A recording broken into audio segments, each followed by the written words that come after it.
When we were last here in June, we were spectators at Act 1 in the floral ballet of Herb Robert, whose flowers are now disappearing and for the most part have been replaced by the fruits.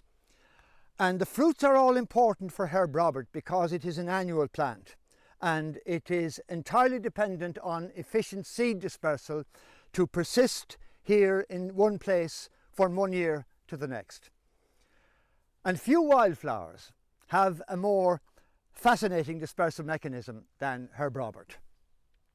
Now, we've already met several good examples of the way in which in many wildflowers a particular floral organ is adapted for a secondary function when it has fulfilled its primary function.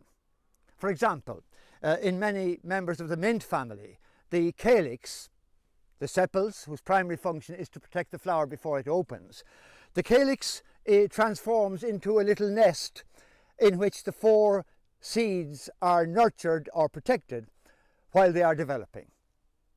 And the same thing happens here in Herb Robert.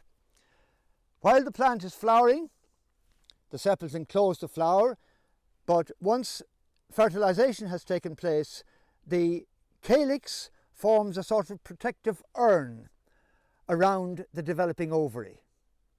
And what really catches your eye at this stage is this pillar-like structure at the center of the flower.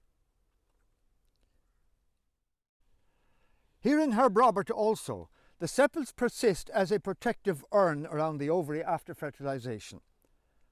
But what is also striking now is this beak-like structure at the center of the flower, which is responsible for the plant's name.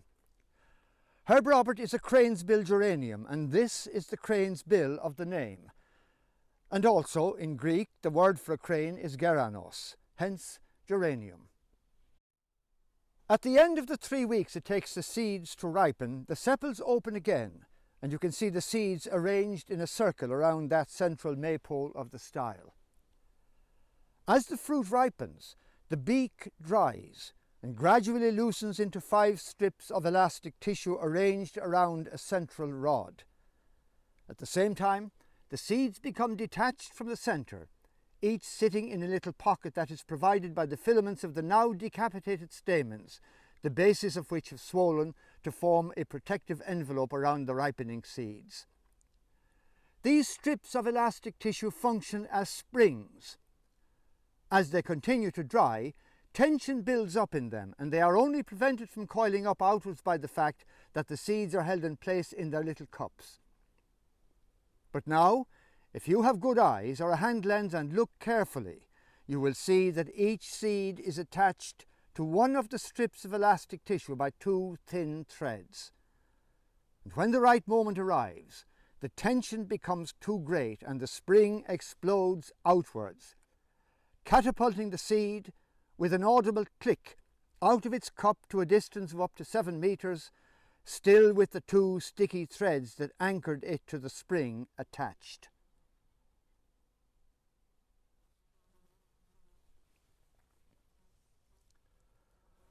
On a sunny morning, you can see all this happening for yourself if you have the patience to keep your eye on a fruit where the sepals have reflexed in preparation for the moment of launch. But it all happens too fast for the eye to follow. And if you want to examine the seeds themselves closely, you can preempt the launch by enclosing the fruits in a box or a glass jar and examining the seeds afterwards. Here are 2 seeds that have anchored themselves to the stem after release. The elastic threads attached to the seeds are hygroscopic and are thought to take on a further function in dispersal by sticking to any small animals they may come in contact with. The red colour, which is such a distinctive and characteristic feature of Herb Robert, is, if anything, more striking at this time of the year. And I mentioned that Herb Robert is a classic example of the operation of the doctrine of signatures, where the red colour was taken to be a sign that this plant was intended for use in alleviating inflammations of the skin, swelling of the joints, and so on. And it's not all that long ago that Herb Robert was known to every farmer in Ireland as Cruv Jarrag, said to be an infallible remedy for red water disease in cattle, a life-threatening disease caused by a parasite called Babesia, transmitted by ticks. And it also has something of a reputation in the treatment of diabetes. The remedy being that a handful of the plant was steeped in water, and a wine glass full of this was to be taken twice a day, morning and evening, something that was said to put new life into you.